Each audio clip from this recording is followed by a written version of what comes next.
Ice is nature's great preservative. When we buy groceries, we put them in the freezer because we know they'll last longer when they've been frozen over. We've found shipwrecks, fossils, and animal remains preserved in ice for thousands of years, almost perfectly protected from the passing of time. With cryogenic freezing, it's possible that human beings will one day be able to sit out eternity. That's for the future, though.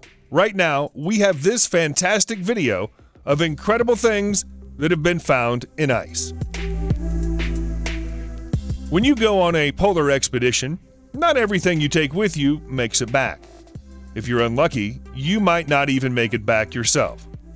Sir Ernest Shackleton did safely return from a trip to the South Pole in 1907, but he left some truly spectacular whiskey behind him. Over a century later, it's now been found, and apparently, it tastes fantastic.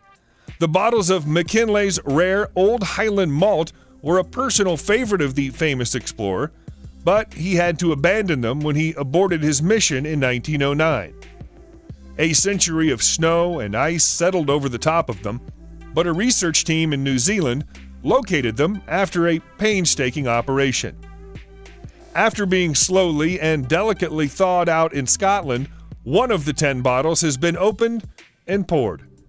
If any whiskey connoisseurs happen to be watching this, we're told it's mellow, fruity, and light. It turns out that almost nothing that's lost in the Antarctic stays lost forever. Another priceless relic of over a century ago has recently been rediscovered and thawed out, and this time, it's a journal. Specifically, the journal is the property of George Murray Levick, who was part of the doomed Terra Nova expedition led to the South Pole by Robert Scott in 1910. Levick was one of the lucky ones. He escaped from the mission with his life, but only after spending a winter hiding out in an ice cave and eating penguin meat to survive. It's not known when Levick dropped the journal, but the entries in it capture happier and more hopeful times during the early part of the expedition, during which everyone expected their travels to end successfully. The journal was discovered inside an ice case, revealed by melting snow close to Cape Evans during the most recent summer. You don't tend to think of valleys as existing in Antarctica, but that doesn't mean that they aren't there. We know they exist, and they're absolutely huge. Scientists have recently discovered not just one, but 3 massive valleys underneath the icy surface of the land, connecting the West Antarctic ice sheet and the East Antarctic ice sheet together. The newly found features have been named Foundation Trough, Offset Rift Basin, and Patuxent Trough. Foundation is the largest of them by far, with a length of 217 miles and 22 miles wide. All 3 of the valleys function as highways for the ice, allowing it to flow from the relatively stable sheet of ice on the east and shore up the less stable western sheet. None of the 3 had ever been noted or recorded until 2019 because of satellite blind spots caused by the orbit of ice mapping orbiters. Out of sheer curiosity, scientists flew specially equipped planes over the blind spots last year to see if they were missing anything. The discovery of the valleys was their reward. It's not just the land below the Antarctic that's recently been giving up its secrets. We've discovered a lot more about what lies beneath the ice of the Canadian Arctic, too. A PhD student named Anja Rudehauser was conducting a project to analyze the bedrock below Nunavut's Devon Island in early 2018 when he spotted an unusual radar reflection coming from the ice cap on a recent survey. Usually, such a reflection would suggest liquid water, but the ice cap on Devon Island is over a quarter of a mile thick and 13 degrees below freezing. The existence of liquid water shouldn't have been possible. The only possible explanation was that the water was incredibly salty and ran a long way deep below the surface. Anja theorized that salt from the bedrock was being leached by the mineral halite and melting the ice directly above it, thus creating a salt lake that's sealed off from the rest of the world. Scientists believe that this may be how liquid water exists on Jupiter's moon, Europa, meaning that land below Canada's ice is like an alien world.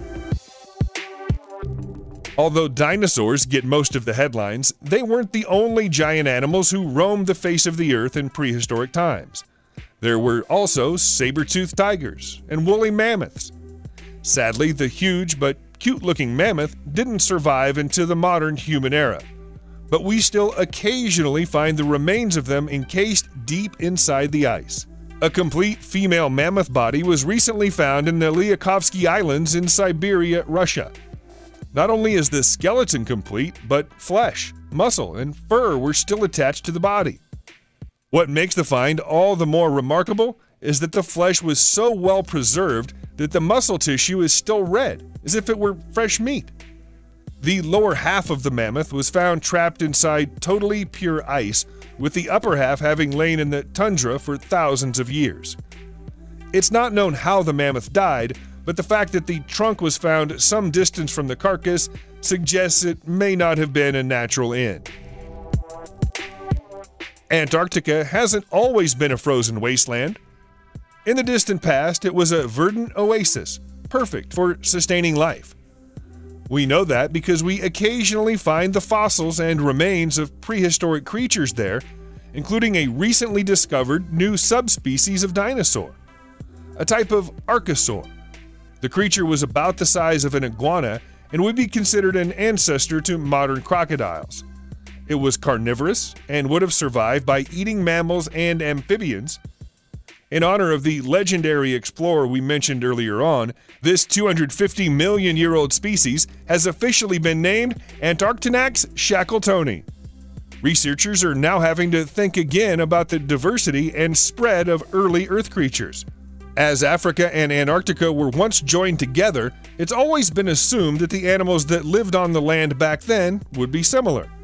As no creature anything like this crocodile precursor has ever been discovered in Africa, that may not have been the case after all. Newspapers in the United Kingdom got very excited earlier this year when the fossil of a gigantic sea creature was discovered in Antarctica. They thought it might be a relative of the fabled Loch Ness Monster. The 70-million-year-old remains belong to an elasmosaur and represent the largest sea dinosaur ever found. It's also one of the most complete ancient reptile fossils of any description ever located. When it was alive, this humongous creature would have weighed around 15 tons and measured 40 feet in length. Despite their fearsome size, they probably wouldn't attack ships and boats if they were still alive today. Their diet was primarily made up of mollusks and crustaceans. Relatively speaking, this particular elasmosaur was a latecomer to the dinosaur party. It lived and died a mere 30,000 years before the mysterious mass extinction event that wiped dinosaurs from the face of the planet. Although it looks a little like the standard image of the Loch Ness Monster, it can't be the same species. Loch Ness was only formed 10,000 years ago, long after the dinosaurs were gone. The wreckage of the Pegasus isn't so much a find from the ice as something that's been committed to the ice and then left there. You have to look hard if you want to see it. It's a white plane embedded in a snowy, icy white terrain around New Zealand's McMurdo Station. Pegasus is a C-121 Lockheed Constellation plane that crashed as it came in to land at the station in October 1970. The force of the crash was so severe that it ripped away the landing gear and shattered the exterior paneling at the base of the plane. And yet somehow, the crew walked away with only minor injuries. As the plane was half buried in a mound of ice some distance from the runway, it was decided that a salvage mission wasn't warranted. The aircraft was likely damaged beyond use, and so risking a life and limb to dig it out wasn't worth it. It's now become a landmark. In fact, it gave its name to the nearby Pegasus airfield. Einar Ambach is a reindeer hunter by trade. He doesn't know much about archaeology, but he knew the enormous sword he found 5,000 feet above sea level on a mountain in the south of Norway was probably historically significant, so he took it to the experts. They confirmed his suspicions. The sword is 1,100 years old and once belonged to a Viking warrior. How it got there is another question. No Viking sword has ever been found at such an altitude before. The warrior race has never been thought of as particularly proficient climbers. We have the altitude to thank for the excellent preservation of the sword. Up there where the air is thin and the ice covers the surface, the rust and rot process happens much more slowly. For most of each year, it would have been encased in ice, and even during warmer months, it was surrounded by freezing scree. The most likely explanation for its presence is that it belonged to a Viking warrior who became lost in the mountains and died there, although the lack of any other artifacts nearby is a little strange. This wall of frozen fish in South Dakota, USA looks like an art exhibition. If only it were anything so lovely.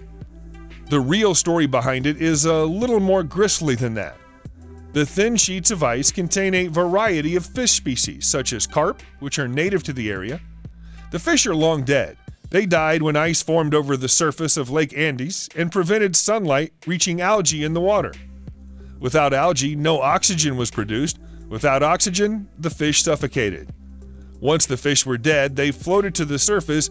Then the plunging temperatures froze the water on the surface and pushed it towards the shore, creating the fishy ice walls.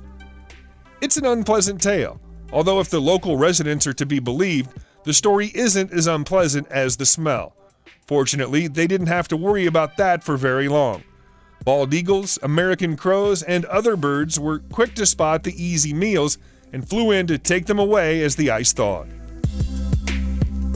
Perhaps one of the most remarkable sets of frozen animal remains ever found is the Yukagir bison, a mummified 9,000-year-old bison that was discovered by a North Siberian tribe in the lowlands of Yana Indigirka back in 2011.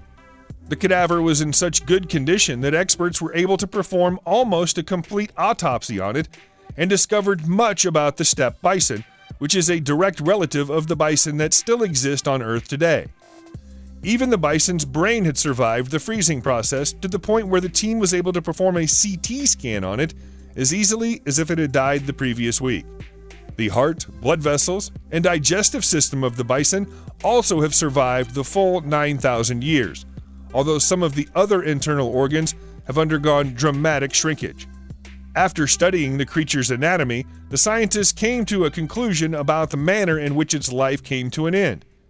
There was a distinct lack of fat around the bison's abdomen, so it almost certainly starved. Dog lovers may want to brace themselves, because the Yukagir bison isn't the only well-preserved animal to be retrieved from the ice of Siberia. There's also the Tumat puppy. This cadaver is even older than the bison and lived somewhere around 12,400 years ago. It may look like a household pet, but it doesn't correspond to any species currently known to exist on Earth. So it's presumed to be an extinct form of canine. That might not be the case for long, though. Scientists say that the body is in such good condition, they may be able to resurrect the species using cloning technology. As was the case with the bison, the creature's brain is mostly unharmed by its years of ice entombment. Its teeth are in excellent condition too, and it looks like it would be capable of giving you quite a nasty bite if it needed to. Based on its size and the development of its organs, scientists believe the dog was young, possibly only a puppy. Perhaps it was a companion animal for a long-forgotten early human family. Subscribe to the channel and turn on notifications, and you will be the first to know when a new video comes out. Thank you for watching, and see you in the next video.